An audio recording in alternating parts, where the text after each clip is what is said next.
Just after lunchtime on September 10, 2025, chaos erupted on the campus of Utah Valley University in Orem, Utah. Charlie Kirk, one of the country's most recognizable conservative political activists and the founder of Turning Point USA, was addressing a large outdoor crowd of students when a single gunshot rang out. The attack sent students running for cover. Law enforcement flooded the campus. News alerts spread across the country as people searched for answers. That afternoon, before investigators had even released many details publicly, President Donald Trump confirmed what millions feared. Charlie Kirk had died from his injuries. Within hours, the assassination became one of the biggest news stories in the world. Politicians from both parties issued statements. Supporters mourned. Critics warned that political violence in America had reached another alarming milestone. But while the public watched the headline unfold, investigators began asking a much different question. Who was responsible? And was this an act of spontaneous violence or something planned long before that day? Investigators wouldn't have to wait long for that answer. In an FBI news conference on the morning of September 12th, Utah Governor Spencer Cox announced to the crowd, "We got him." Almost as quickly as the news spread, so did the speculation. People began dissecting grainy surveillance clips frame by frame. Screenshots flooded social media. Amateur investigators searched for inconsistencies, questioned the timeline, and debated whether authorities had identified the right suspect. Before long, conspiracy theories were everywhere. But social media isn't a courtroom. And this week, for the first time, investigators were required to testify under oath. Evidence wasn't presented through viral posts or edited clips. It was introduced exhibit by exhibit, challenged by the defense, and scrutinized in open court. We were also shown evidence that has been sealed from the public, until now. For 5 days in a Utah courtroom, prosecutors laid out the evidence against the man that they say carried out one of the most closely watched political assassinations in recent memory. 22-year-old Tyler Robinson.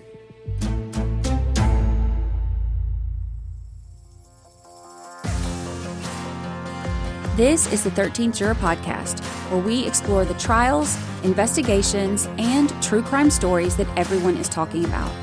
From high-profile trials to the crimes that still leave questions unanswered, we break down the facts, the evidence, and the arguments shaping each story. I'm your host, Brandy Churchwell. Today's episode is the Charlie Kirk assassination, Utah versus Tyler Robinson.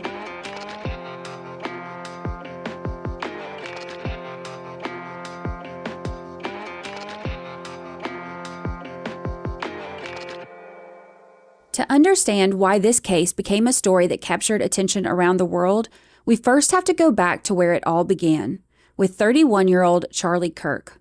Charlie grew up in the suburbs of Chicago in a conservative family where politics was a regular part of life. Even as a kid, Charlie seemed drawn to leadership and public service and began getting involved in politics when he was still in high school. At 16 years old, he volunteered during a Republican Senate campaign and even organized a student protest over a price increase for cookies sold in his school's lunchroom. Then, at just 17 years old, Charlie wrote an opinion piece for a conservative news outlet, criticizing what he believed was a liberal bias in his high school economics textbooks. The article quickly gained attention and landed him an appearance on Fox News. It was his first taste of a national audience. It quickly became clear that Charlie wasn't interested in simply talking about politics. He wanted to influence it. While most people his age were figuring out what they wanted to do with their lives, Charlie was already building a platform and developing a vision to encourage young people to become more involved in the political process. That drive would eventually lead him to create one of the most influential conservative youth organizations in the country, turning him into a well-known political commentator, speaker, and activist with millions of followers and supporters. By the time this story begins, Charlie Kirk was no longer just an activist from Illinois.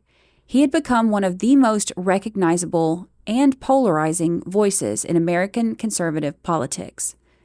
As Turning Point USA continued to grow, Charlie became its most recognizable face.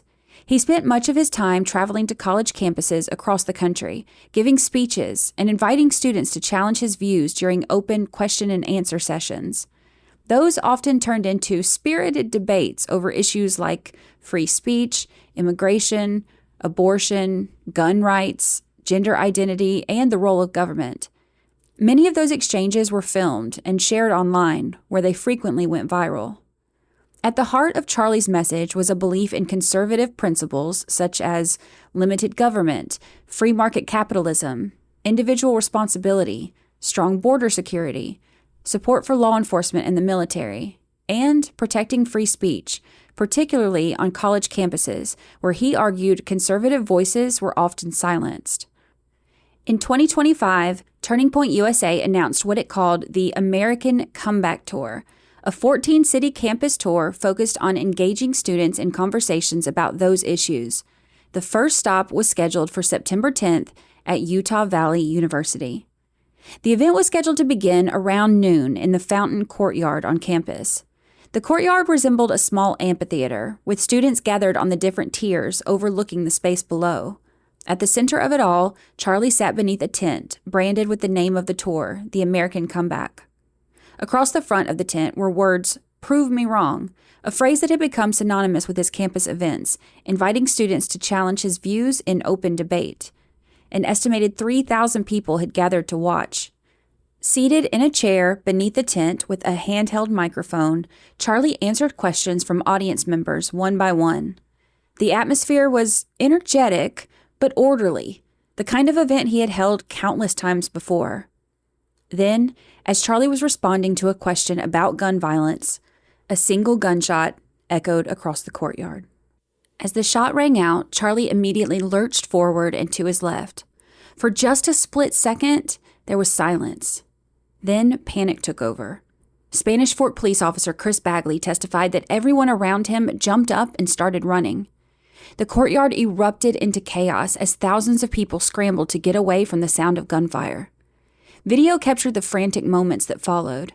6 men rushed to Charlie's side, lifted him from his chair, and carried him to a waiting SUV. The vehicle sped away, taking him to a nearby hospital. Officer Bagley, meanwhile, had a different mission. The instant he heard the shot, he ran toward the direction he believed it had come from. The crowd was pouring in the opposite direction, forcing him to jump over people who had dropped onto the stairs in an attempt to protect themselves. His focus was finding the shooter before anyone else could be hurt. But within minutes, a radio transmission came across. The suspect was already in custody. Believing the immediate threat had been eliminated, Officer Bagley shifted his attention to helping the injured and preserving the crime scene. As he scanned the courtyard, something caught his eye, an empty pistol holder lying on the ground. He walked over and looked at it for a moment, but something didn't fit. Because based on what he had heard, he didn't believe the shot had come from a handgun. It sounded like a rifle. And that's when he looked up. Directly in line with the spot where Charlie had been sitting was the roof of the Losi building. From that vantage point, there was a clear, unobstructed view of the courtyard below. Officer Bagley immediately headed toward the building, climbing 4 flights of exterior stairs. He stepped over the low concrete wall onto the roof and walked out toward the corner overlooking the courtyard. Almost immediately, he knew something was out of place. About 10 to 15 feet from where he stepped onto the roof, Officer Bagley noticed a black and red screwdriver lying on the gravel. By itself, it didn't seem especially significant, but as he continued toward the corner overlooking the courtyard, something else caught his attention. The gravel looked disturbed. When he got closer, he could make out distinct impressions in the rock, marks where someone had been kneeling, along with the outlines of feet and elbows pressed into the rooftop. It was what investigators refer to as a sniper's pad. From that exact spot, there was a direct line of sight to the chair where Charlie Kirk had been sitting just moments earlier. In that instant, Officer Bagley realized something wasn't adding up. The evidence on the roof didn't match what he had been told over the radio, and he immediately knew that the wrong man had been taken into custody. We'll be right back.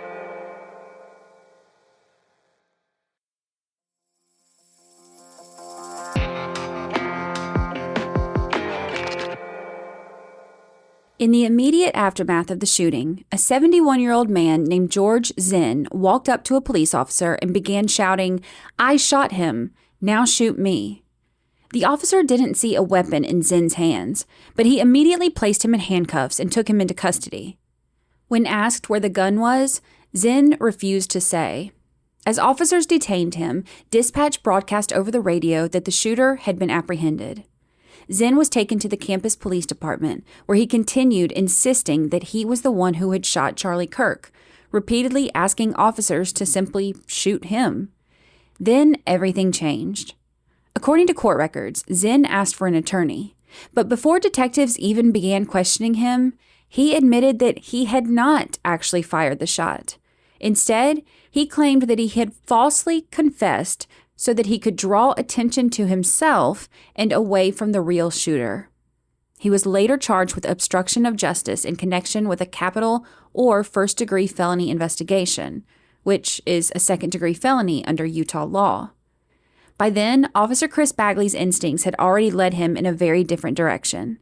Zinn had been standing much closer to the stage, but Bagley was convinced that the gunshot had come from the east. Trusting what he had heard, he followed that instinct to the roof of the Losi building, where he found that unmistakable evidence that someone had been positioned there just minutes before Charlie Kirk was shot. Meanwhile, Utah Valley University was placed on lockdown as law enforcement worked to secure the campus and determine whether there was still an active threat. News of the shooting spread almost instantly. Messages of shock, prayers, and support flooded social media. Political leaders from across the country, including Senator Mike Lee and President Donald Trump, publicly expressed their hopes that Charlie would survive. But despite the efforts of emergency responders and hospital staff, Charlie Kirk died from his injuries. He was just 31 years old. With Charlie's death, what had begun as an attempted assassination was now a capital murder investigation. The Utah State Bureau of Investigation joined the local agencies to help identify the person responsible. Investigators immediately began collecting surveillance footage from cameras positioned across the UVU campus. They hoped that the videos would reveal who had been on the roof of the Losi building at the time of the shooting. And then they found him. The footage showed a white male making his way onto the roof at approximately 12:15 p.m. He was wearing a black long-sleeve shirt, jeans, gray sneakers, and a hat. After climbing over the short concrete wall surrounding the roof, he briefly crouched down before moving quickly toward the edge of the building, the same location where Officer Chris Bagley had found what appeared to be a sniper's firing position. 7 minutes later, at 12:22 p.m., a single shot was fired. Within seconds, the man was seen sprinting across the rooftop to the opposite side of the building. He dropped from the roof onto the grass below, landing on his feet while carrying an object in his hand. The video wasn't clear enough to determine exactly what he was holding, but he ran across the lawn, crossed a sidewalk, and disappeared into a wooded area just across the street from campus. Investigators finally had something they hadn't had just moments before: a clear suspect. Now the question was, who was he? Detectives began pulling footage from every camera they could find, carefully retracing his path both before and after the shooting. They needed to answer 3 critical questions. Where had he come from? Where had he gone? And most importantly, who was he? The investigation quickly became a joint effort involving the FBI, the Utah State Bureau of Investigation, and multiple local law enforcement agencies. Detectives began pulling surveillance footage from every camera they could find, trying to retrace the shooter's path before and after the attack. The video showed the suspect making his way to the roof of the Losi building just minutes before the shooting. After firing a single shot, he ran across the rooftop, dropped to the ground on the opposite side of the building, and disappeared into a wooded area across the street from campus. Investigators followed that route on foot.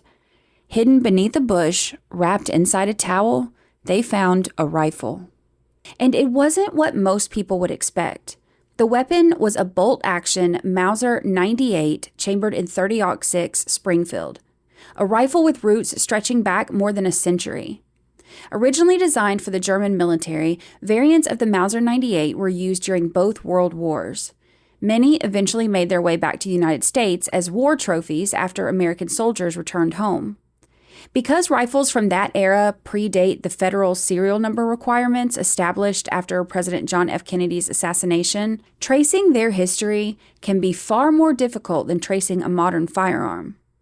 Inside the rifle, investigators found 1 spent cartridge and 3 live rounds. Now that immediately stood out. Investigators hadn't found a shell casing on the rooftop, which was consistent with a bolt-action rifle. Unlike a semi-automatic firearm that ejects a spent casing when fired, a bolt-action rifle retains the casing until the shooter manually cycles the bolt. Only 1 shot had been fired, and only 1 spent cartridge remained in the rifle. Then investigators noticed something even more unusual. Now, each of the 4 cartridges had words etched into the brass. One of them read, "Hey fascist, catch."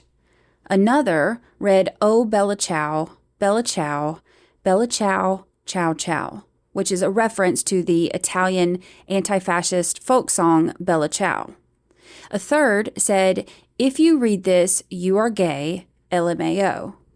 And the fourth, the cartridge that investigators believe had been fired, contained the inscription, quote, "Notices bulge, OWO, what's this?" ? That is a reference to a meme that is commonly associated with certain online communities. Now, investigators believe that they now had recovered the murder weapon and reconstructed the shooter's movements throughout the day and identified the location from which the fatal shot had been fired. But what they still didn't know was the identity of the person behind it all. The next day, Thursday, September 11th, the FBI released surveillance photographs of the suspect taken just minutes before the shooting. They announced a $100,000 reward for information leading to his identification and arrest. Later that evening, investigators released additional photographs and previously unseen surveillance video footage during a press conference. About 30 minutes after the FBI released those photos, Utah State Bureau of Investigation Special Agent Brian Davis received a phone call. He was told to come immediately to St. George. A man named Tyler Robinson was on his way to turn himself in. It was the first time that Agent Davis had ever heard that name. We'll be right back.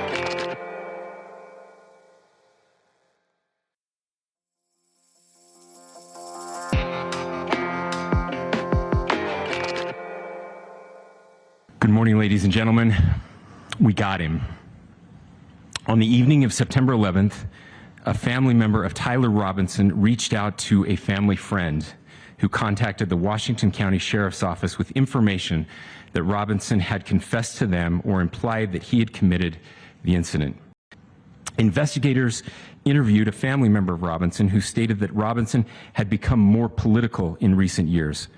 The family member referenced a recent incident in which Robinson came to dinner prior to September 10th, and in the conversation with another family member, Robinson mentioned Charlie Kirk was coming to UVU. They talked about why they didn't like him and the viewpoints that he had. The family member also stated Kirk was full of hate and spreading hate. That was Utah Governor Spencer Cox addressing the public during the September 12th press conference. Immediately after Governor Cox spoke, FBI Director Kash Patel took the podium. Patel praised the cooperation between the FBI, the Utah State Bureau of Investigation, and local law enforcement agencies that had worked around the clock on the case. He also thanked the public, saying that investigators had received more than 11,000 tips and leads in less than 2 days. And finally, Patel turned his attention toward Charlie Kirk. To my friend Charlie Kirk, rest now, brother. We have the watch, and I'll see you in Valhalla. Once investigators knew they were dealing with Tyler Robinson, they went back through every surveillance camera they could find to verify his movements that day. What they discovered was something they hadn't realized at first. Tyler hadn't simply arrived, fired a shot, and then left. He had visited the Utah Valley University campus multiple times that morning. Investigators reviewed additional video footage from UVU surveillance and identified Robinson arriving on UVU campus in a gray Dodge Challenger at approximately 8:29 a.m. on September 10th, in which he is observed on video in a plain maroon t-shirt, light-colored shorts, a black hat with a white logo, and light-colored shoes. His first visit began around 8:30 that morning. He was on campus for about an hour before returning to his car and driving away shortly after 9:30 a.m. Now, a little over half an hour later, he was back. This time, he arrived on foot, still wearing the maroon shirt, shorts, a hat, and the same gray Converse shoes. Investigators watched as he walked through the parking garage, made his way to the Chick-fil-A near the courtyard, and had his lunch. Now, just before 11 a.m., cameras showed him leaving campus and walking across the street into a wooded area along Campus Drive. Then came the third visit. Less than an hour later, the man emerged from that same wooded area. But now, his appearance had changed. The maroon t-shirt and shorts were gone. In their place were jeans and a black long-sleeve shirt. He was still wearing the same gray Converse sneakers and wearing the same hat. But investigators noticed something else. He was walking with a noticeable limp. Surveillance videos showed him keeping his right leg unusually straight as he walked, even while climbing the stairs. Cameras followed him all the way to the rooftop of the Losi building, and minutes later, around 12:22 p.m., Charlie Kirk was shot. Investigators would later discover that there had actually been one more visit to campus that day. Around 12:30 that night, roughly 12 hours after the shooting, surveillance cameras captured a gray Dodge Challenger approaching the entrance to the campus parking area. By then, Utah Valley University remained locked down as investigators continued processing the crime scene. Unable to enter, the driver stopped and spoke with an officer stationed at the entrance, who explained that the campus was closed and no one was being allowed inside. The car then drove away. At the time, it seemed like an unusual encounter. Something about it struck the officer as odd. So before the vehicle disappeared, he wrote down the license plate number, just in case. That small decision would later prove significant, because when investigators checked the registration, the plate came back to Tyler Robinson. During the September 12th press conference, Governor Spencer Cox confirmed that investigators had recovered additional surveillance footage from that night. And he also revealed that when Tyler Robinson turned himself in, he was wearing clothing consistent with what investigators had seen in those videos. When encountered in person by investigators in Washington County on September 12th in the early morning hours, Robinson was observed in consistent clothing with those surveillance images. After the September 12th press conference, many people believed investigators had answered the biggest question in this case. They had a suspect. And according to investigators, Tyler Robinson had turned himself in after confessing to a family member. Surveillance footage placed him on campus throughout the day. His vehicle had been identified, and investigators said they had recovered what they believed was the murder weapon, and they had announced criminal charges. But online, a very different story was beginning to take shape. Almost immediately, people began dissecting every piece of evidence that had been released to the public. Surveillance videos were slowed down frame by frame. Photographs were enlarged and compared, and questions were raised about the timeline, the rifle, the surveillance footage, and whether investigators actually had the right person. One of the most influential voices fueling that conversation was conservative commentator Candace Owens. Candace said she wasn't convinced that investigators had identified the correct shooter. Across multiple videos and social media posts, she argued that there were too many unanswered questions and too many inconsistencies for her to accept the official narrative at face value. Among the issues she focused on were the surveillance footage, the timeline of events, the distance of the shot, and whether Tyler Robinson physically matched the person seen on camera. She also questioned whether Tyler had the experience necessary to make the shot investigators say that he made, and argued that some of the evidence released publicly appeared to raise more questions than answers. Candace encouraged her audience to examine the evidence for themselves rather than simply accepting the government's version of events. She maintained that the investigation deserved much closer scrutiny. Her videos reached millions of people, And before long, discussions about Charlie Kirk's murder weren't just happening in courtrooms or police briefings. They were unfolding across YouTube, X, TikTok, and other social media platforms. Claims that the wrong person had been arrested, that there had been a second shooter, or that investigators were withholding evidence spread rapidly online.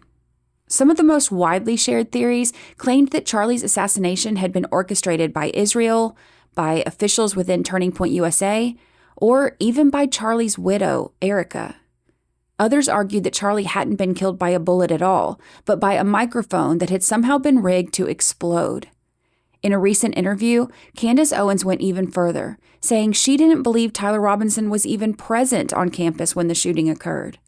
Now, whether those theories had merit would ultimately be tested in court. The preliminary hearing wasn't designed to decide whether Tyler Robinson was guilty or innocent. Instead, its purpose was much narrower, to determine whether prosecutors had presented enough evidence to establish probable cause and move the case to trial. That's a much lower legal standard than proving guilt beyond a reasonable doubt. And over the course of 5 days, prosecutors would present witness testimony, surveillance footage, forensic evidence, and the results of their investigation. Tyler Robinson's defense team would have the opportunity to challenge that evidence. And at the end of the hearing, the judge would decide whether the case should continue to a jury trial or be dismissed altogether. Because investigators had released relatively little evidence publicly, and because conspiracy theories had spread so widely online, the hearing became one of the most anticipated proceedings in the case. For the first time, much of the evidence that had fueled months of speculation would be presented under oath in open court. But would it be enough? Was the evidence presented during those 5 days enough to quiet the speculation? Enough to answer the questions that had dominated social media? Enough to put the conspiracy theories to rest? As always, my goal isn't to tell you what to believe. It's to present the evidence so that you can be the 13th juror and decide whether the evidence answers the questions or leaves you with new ones. We'll be right back.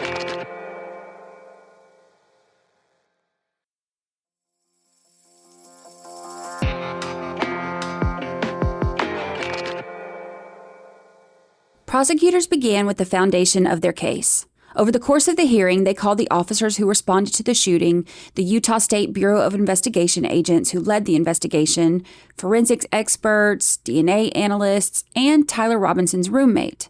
They introduced surveillance footage, photographs, the rifle recovered from the wooded area, forensic testing, and digital evidence collected during the investigation. But woven throughout nearly all of that evidence was one person, Tyler's roommate, Lance Twiggs. According to Lance, he and Tyler first met in person in 2023, although they had spoken before then.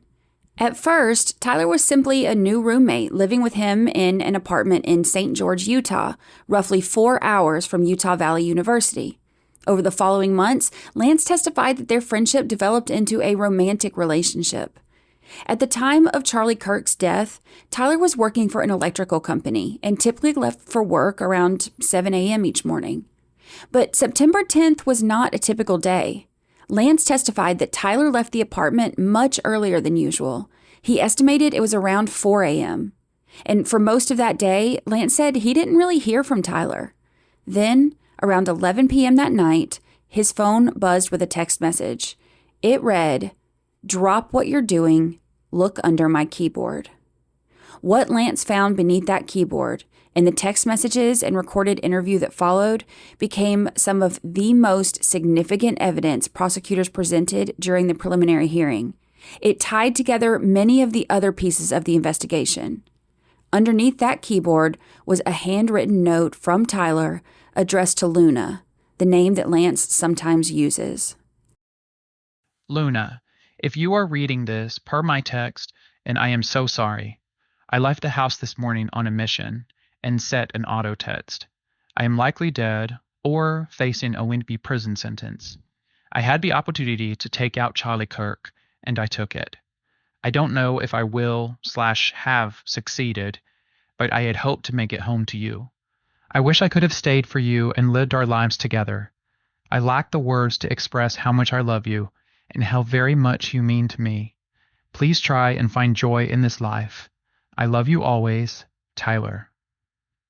Lance testified that he immediately picked up his phone and responded, "You're joking, right?" According to the messages presented in court, Tyler replied that he had actually tried to stop the text from sending before Lance saw it. He reassured Lance that he was okay, but said he was still in Orem because he hadn't been able to retrieve his rifle. He told Lance that he had planned to keep what had happened a secret until he died of old age and apologized for involving him. Still trying to understand what he was reading, Lance asked the question, "You're not the one who did this, right?" Tyler's response was, "I am. I'm sorry." According to the text messages introduced by prosecutors, Tyler went on to say that he had had enough of Charlie's hatred and that he had been planning the shooting for a little over a week. For prosecutors, these messages became one of the most significant pieces of evidence in the entire hearing, not because they stood alone, but because they would argue that the text matched the physical evidence, the surveillance footage, and the rest of the investigation. For prosecutors, Lance Twiggs became the thread that tied nearly every piece of evidence together. And from here, they built their case.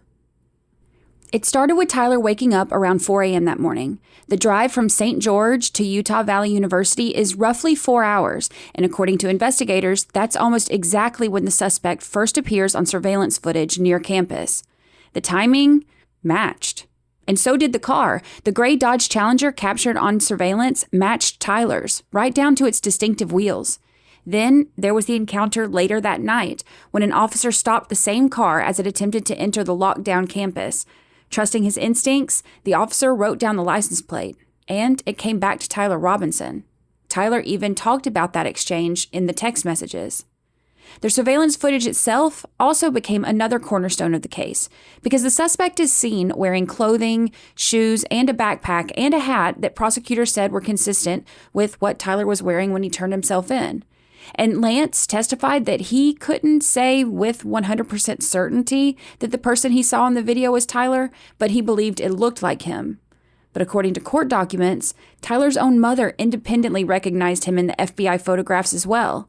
And then prosecutors pointed to perhaps the strongest identification evidence of all, Tyler himself.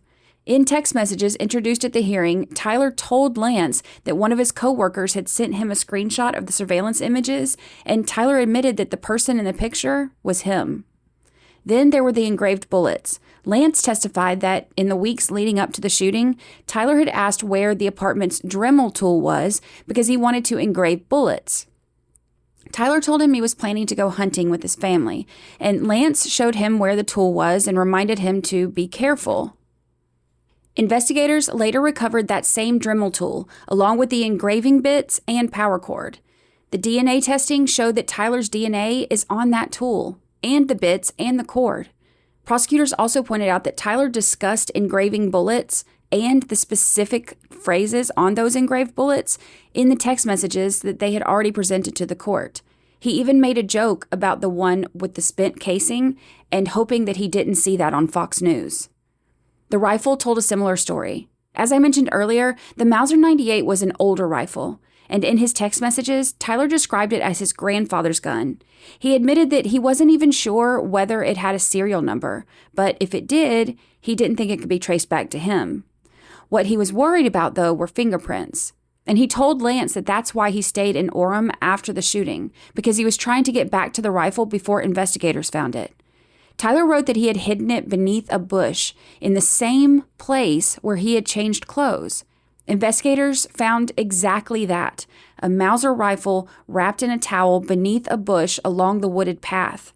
Lance testified that Tyler worried about what his father would say if he didn't return his grandfather's rifle, calling it the only evidence that he had left behind. When forensic analysts processed the rifle and towel, they found Tyler's DNA on the towel and on multiple areas of the firearm, including the stock, bolt, butt plate, the scope, and most importantly, the trigger and trigger cover.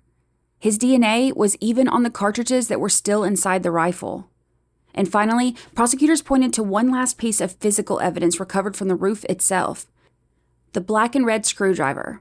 Officer Bagley found it just feet from where investigators say the sniper's firing position was, and they tested it for DNA. According to the testimony, Tyler Robinson's DNA was found on it, placing him, according to prosecutors, at the very spot where the sniper had been when Charlie Kirk was shot. By the end of this hearing, prosecutors had woven those individual pieces into one continuous story. According to their theory, Tyler left home before dawn already knowing what he intended to do. He left behind a handwritten note and scheduled an automatic text message to Lance so that if he never came home, Lance would know where to find it. He then drove to Orem, where surveillance cameras captured him driving and walking through the neighborhood surrounding Utah Valley University hours before Charlie Kirk ever took the stage. Prosecutors argue he was scouting the area. They say Tyler visited campus twice that morning before disappearing into that wooded area that borders the university. And when he returned, he was wearing different clothes. Prosecutors argued he had changed there after retrieving the rifle. And cameras captured him walking with a noticeable limp, keeping his right leg unusually straight, which prosecutors believe was consistent with someone concealing a long rifle beneath their clothing. Tyler later admitted in his own text messages that the surveillance images released by the FBI were, in fact, images of him. The cameras then followed him to the Losi building. They showed him climbing the exterior stairs, stepping onto the roof, crouching into position, and waiting. At 12:22 p.m., prosecutors say he fired a single shot. In the text messages introduced at the hearing, Tyler later told Lance that his grandfather's rifle had shot just fine, and he even commented on the expensive scope mounted to it. Moments later, surveillance cameras captured the suspect sprinting across the rooftop before climbing down and dropping into the grass below, carrying what appeared to be a long object and a towel. He disappeared into the wooded path between campus and the neighborhood where he had been seen earlier that morning. That same path is where investigators later recovered the rifle and towel, both containing Tyler's DNA. Prosecutors argued it was also the same rifle that Tyler later admitted he had unsuccessfully tried to retrieve before police found it. The investigation began closing in. The FBI released surveillance photographs, and Tyler's own mother recognized him. She showed the images to Tyler's father, who, according to the text messages, believed he recognized his own father's rare Mauser rifle after seeing it on the news. Tyler told Lance that his father was asking him to send a photograph of the family rifle because he suspected that it might have been the one used in the shooting. According to prosecutors, it was at that point that Tyler realized he wasn't going to be able to keep this a secret until, as he had once written to Lance, he died of old age. Instead, he began preparing to surrender. He exchanged messages with Lance, hoping to see him one last time to say goodbye. And then, just minutes before turning himself in alongside his parents and a family friend, Tyler sent one final message to a Discord group of friends. He said, quote, "Hey guys, I have bad news for you all. It was me at UVU yesterday. I'm sorry for all this. I'm surrendering through a sheriff friend in a few moments. Thanks for all the good times and laughs. You've all been so amazing. Thank you all for everything." We'll be right back.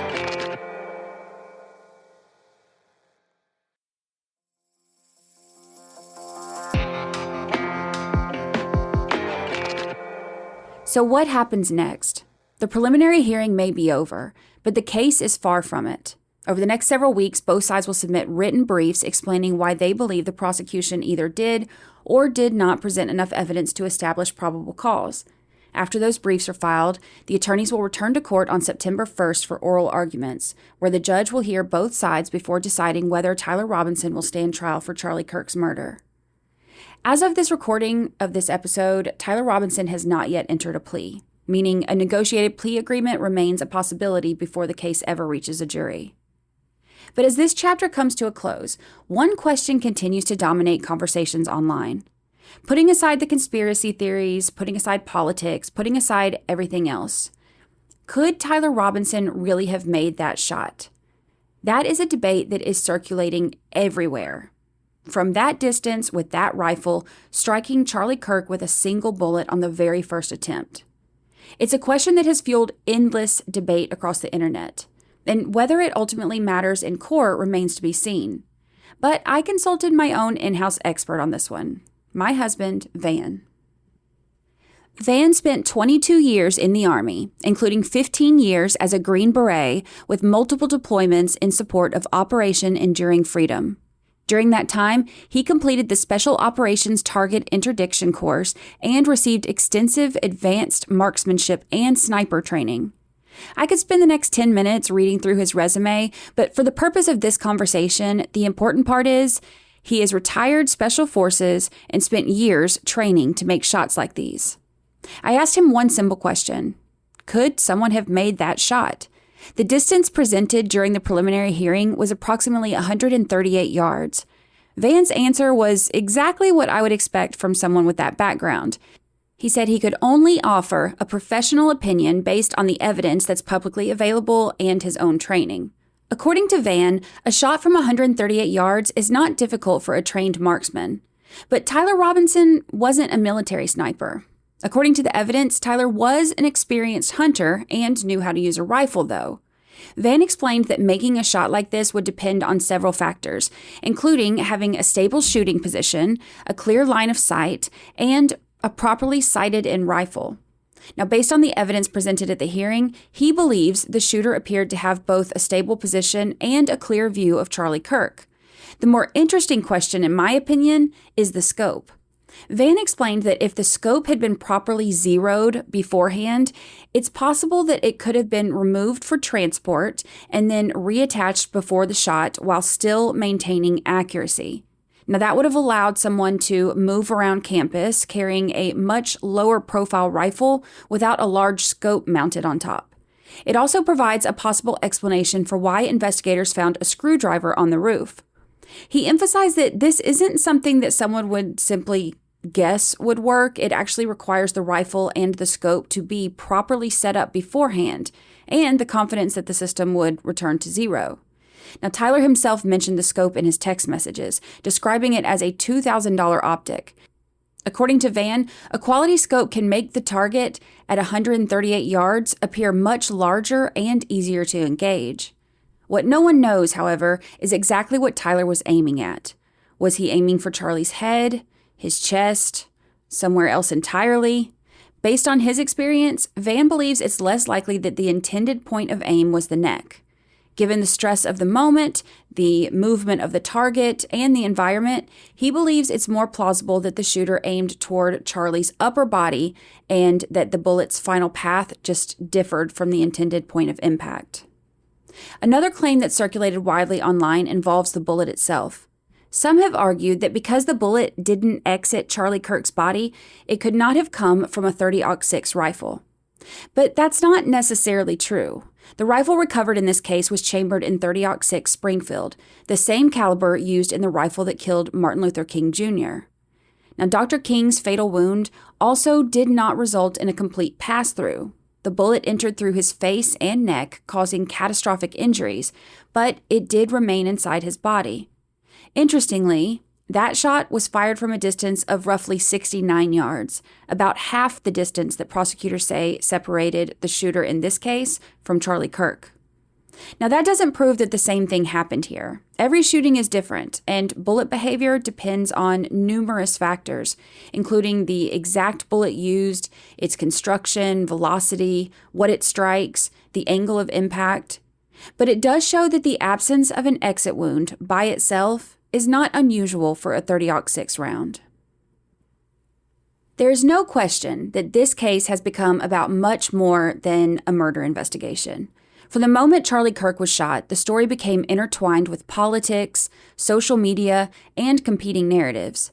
Before the evidence was ever presented in court, millions of people had already formed opinions about what they believed had happened. Some became convinced investigators had the right person.